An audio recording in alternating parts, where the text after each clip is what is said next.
थी कमर में हौसुइया आना तो भुइया लोटा के रोवे लागे।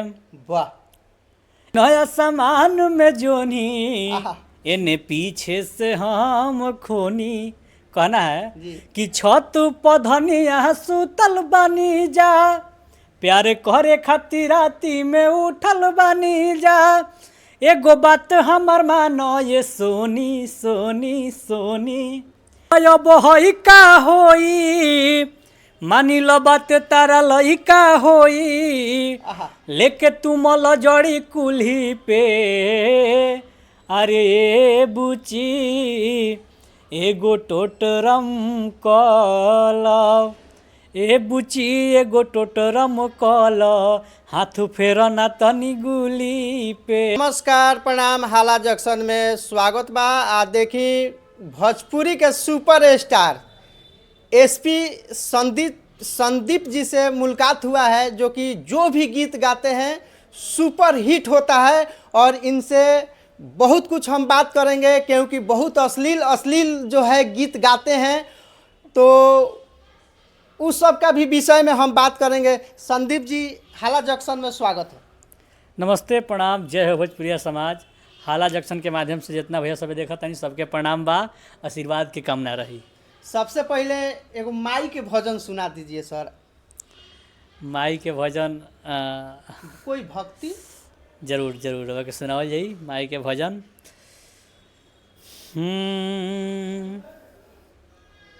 कहे के बा, एगो लड़का माई के दरबार में जब जाला तो कैसे गुहार करेला, पुकार करेला जी, आशीर्वाद के कामना करेला।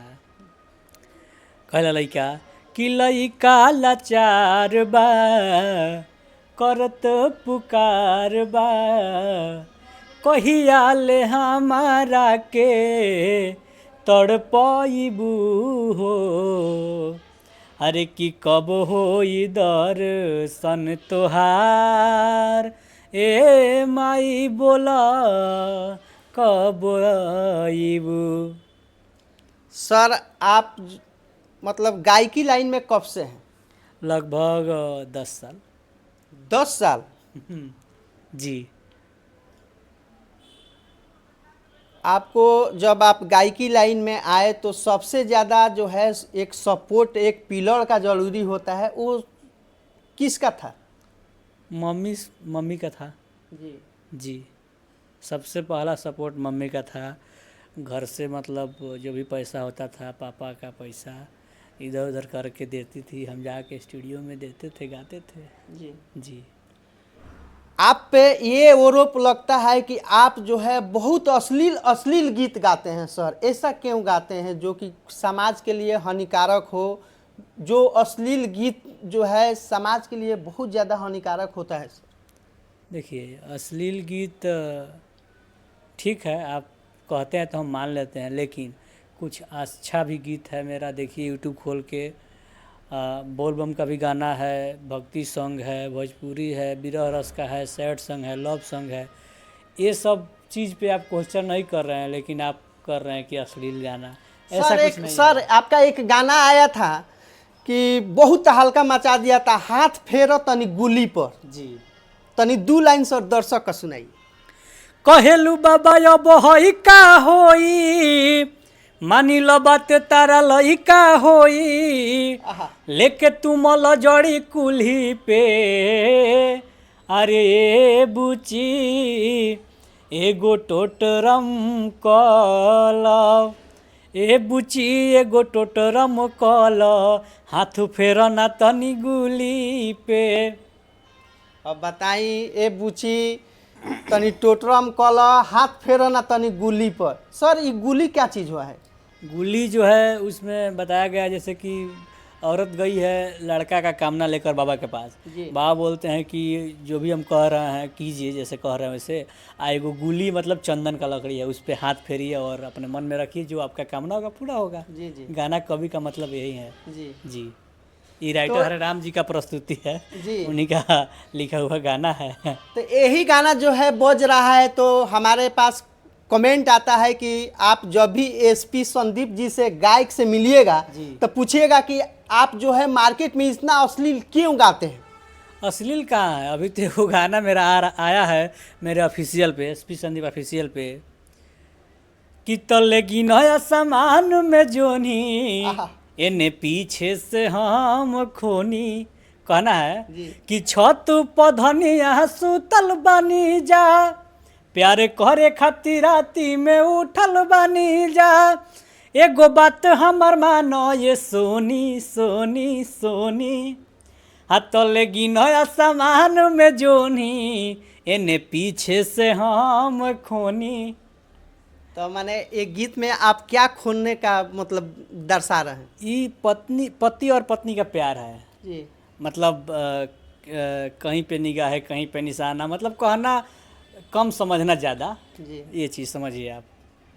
इस गाना को आप बोल सकते हैं कि अश्लील है, हम नहीं डरते भैया, अश्लील का गाते हैं तो क्या डरेंगे भाई, गाते हैं तो गाते हैं, वो मतलब किसी चीज़ का तो बढ़ावा मिले कम से कम। जी जी अच्छा सुन ही नहीं रहे, भक्ति सुन ही नहीं रहे। एगो मेरा गाना था बोलबम का, लवली वीडियो पे इतना बढ़िया गाना है, हाँ वह गुली वाला धुन पे था, तो आप सब सुनिएगा तब ना, अच्छा चीज़ तो आप लोग सुनते ही नहीं हैं, खराब होता है तो माइक लेके आ जाते हैं। ये तो सर दर्शक का प्यार है, जैसे कमेंट आता है वैसे हम लोग सवाल पूछते हैं। लेकिन सर आप फिल्म इंडस्ट्री में हैं, ये भोजपुरी में हैं, आप 10 साल से हैं, आप सर कितना परिश्रम किए कि यहाँ तक पहुँचे हैं।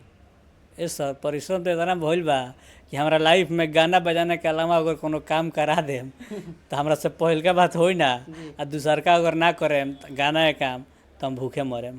जी जी तो यही मेहनत का परिश्रम जो आप किए हैं। एक और आपका गाना आया था, हमार ढोड़ी दूध के कटोरी है, बताइए सर। आप बोलते हैं कि वो अश्लील, देखिए कितना अश्लील है, हमार ढोड़ी है दूध के कटोरी है सर। ढोड़ी दूध के कटोरी का मतलब समझ रहे हैं? जी मतलब दूध के कटोरी मतलब बोला तो सुंदर है, जी। कहने का मतलब जी। उ लड़का बोला कि जौन तहार बानू तू घमंड मत करो, कुछ नहीं खे, ये सब क्यों करे के बा। तो लड़की कहती है कि हमार ढोड़ी दूध के कटोरी है, मतलब कि तनी लय में हम हो काहे ना जाए सर। घमंड करी कि हमार जौन ढोड़ी बनू एकदम दूध के कटोरी माने सुंदर बा। जी ये चीज़ बोला। तनी यही गाना सर 2 लाइन लय में हो जाए सर। देखिए ये गाना तो याद नहीं है, लेकिन हमार ढोढ़ी दूध के कटोरी है, मेरा और सृष्टि भारती का गाना है, जी ऑफिशियल पे है मेरे चैनल पे। जी जी एक और आपका गाना जो अभी 1 महीना हुआ होगा, कमर में गांठी जन सुई, जी जी ये भी बहुत हल्का मचा रहा है सर, थोड़ा 2 लाइन हो जाए। तो जनी गाथी कमर में हौ सुइया, आना तो भुइया लोटा के रोवे लागे। वाह, ये डॉक्टर साहब का और पेशेंट का बात विचार है। इंडस्ट्री में है, कहीं प्यार व्यार हुआ है कि नहीं। प्यार तो इतना ना भइल महाराज की हमारा तो दुनिया में इंडस्ट्री में जितना लोग बा सबसे प्यार बा। हाँ हाँ तो प्यार के कहे का बा, उसका हम नहीं बोल रहे हैं। लड़की से प्यार हुआ है कि नहीं।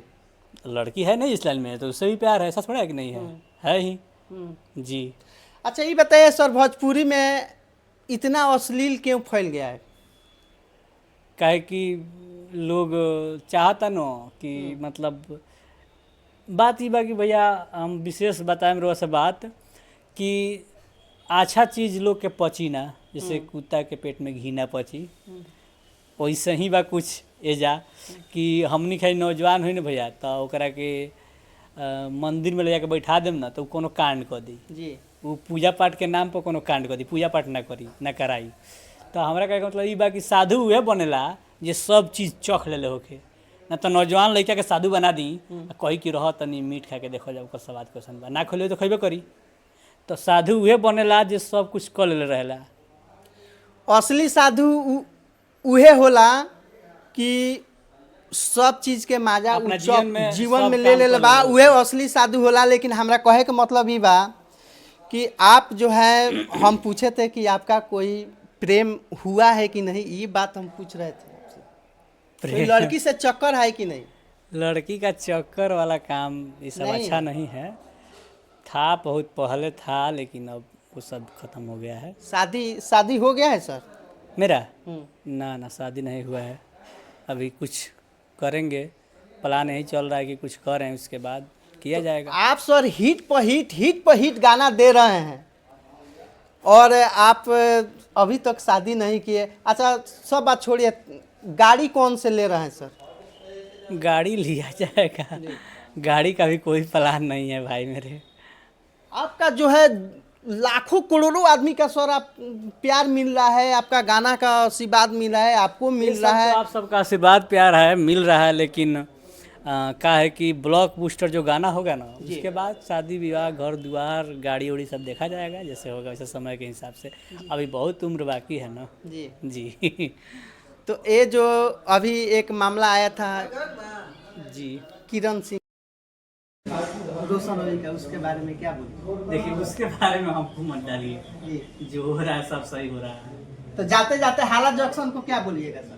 सब किसी को प्रणाम, आशीर्वाद की कामना रही, ज़्यादा कुछ ना बोला। जी तो देखो तानी एसपी संदीप जी से बात करके हमरा बहुत अच्छा लागल, काहे कि दर्शक के भी कमेंट रहे कि जब भी एसपी संदीप जी आपसे मिलेंगे तो आप पूछिएगा अश्लील क्यों गीत गाते हैं। तो हमारा वीडियो में बताए हैं जरूर कि क्यों अश्लील गीत गाते हैं, और कमेंट करके जरूर बताइएगा। जय हिंद, जय भारत, जय हो।